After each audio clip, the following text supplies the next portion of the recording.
Maayong adlaw sa tanan, mga nagtan-aw og nagapaminaw karon.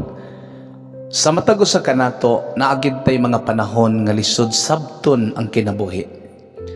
Mga gabi nga dili ta katulog. Mga adlaw nga murag bug-at kaayo ang atong dughan. Mga pangutana nga wala dayon matubag. Ug usahay mangutana ta, Ginoo, naa pa ba ka? Nganong ako man? Kanus ang mahuman kining kalisod? Mga igsuon, gusto ko maghisgot karon mahitungod sa pagtuo o paglaom sa panahon sa kalisod. Ang kalisod dili malikayan, dili ta exempted sa problema. Apan ang importante nga pangutana mao kini, unsaon nato pagbarog kung nag-uyog na ang atong kalibutan? Sa libro sa Hebrehanon kapitulo 11 bersikulo 1 nagaingon, ang pagtuo mao ang pagsalig sa mga butang nga ginahandom ug ang kasiguruhan sa mga butang nga wala pa makita.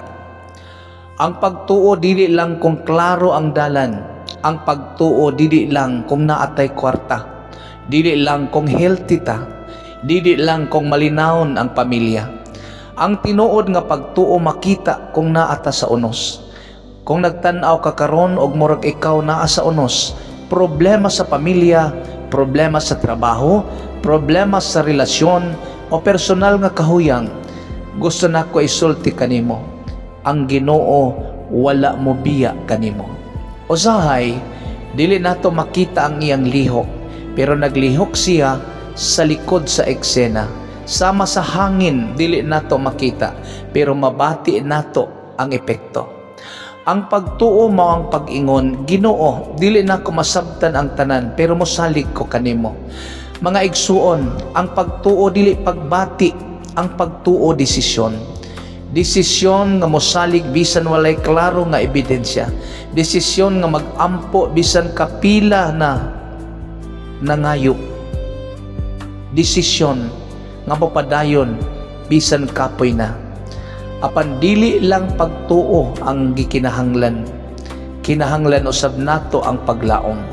Sa Roma kapitulo 15 bersikulo 13 nag-ingon, ang Dios sa paglaom magpuno kaninyo sa tanang kalipay ug kalinaw pinaagi sa pagtuo.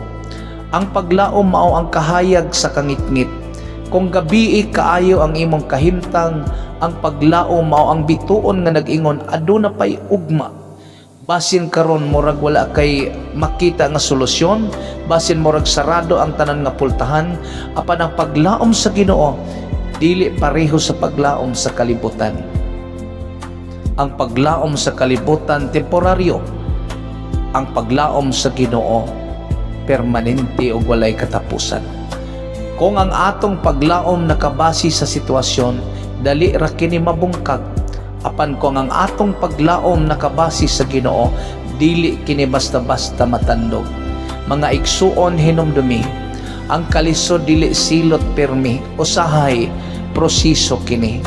Sa Santiago kapitulo 1 bersikulo 2 ug 3 nag-ingon, huna-hunaa nga kalipay ang matag kalisod, kay kini nagapamatuod sa inyong pagtuo. Lisod paminawon, unsaon man pagkalipay sa kalisod.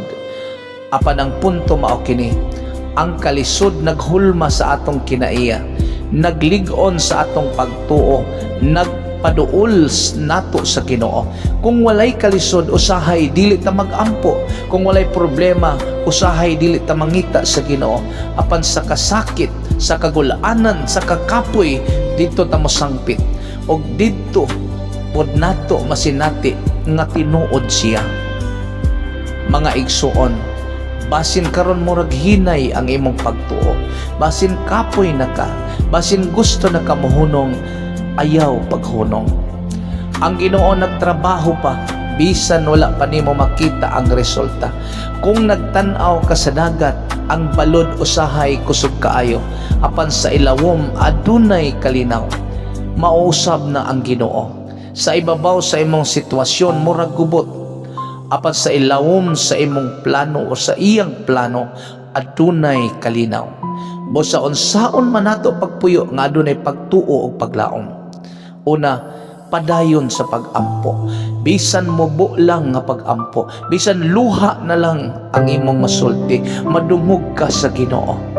Ikaduha, basaha ang iyang mga pulong nga mao ang Biblia.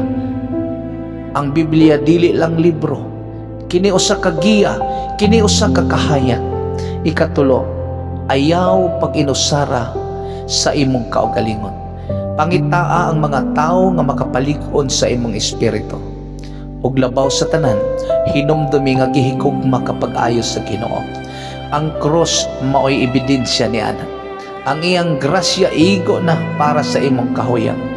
Mga igsoon, ang kalisod dili katapusan sa imong istorya. Chapter lang kana. Dili kana mao ang ending. Ang Ginoo nagsulat pa sa imong kinabuhi. Busa karon, kung naa kay gibati nga kabug-aton, ihatag kana sa Ginoo. Kung naa kay kahadlok, isalig kana kaniya. Kung naa kay kasakit, ipagawas kana sa iyang atubangan. Kay ang pagtuo ug paglaom dili pasabot nga wala nay problema. Pasabot kini nga bisan naa ang problema, naa kay Ginoo nga mas dako pa kaysa problema. Ug gusto ko tapuson kini nga mensahe pinaagi sa pagampo. Ginoo nga among Dios, salamat sa imong pulong nga naghatag namo og paglaom.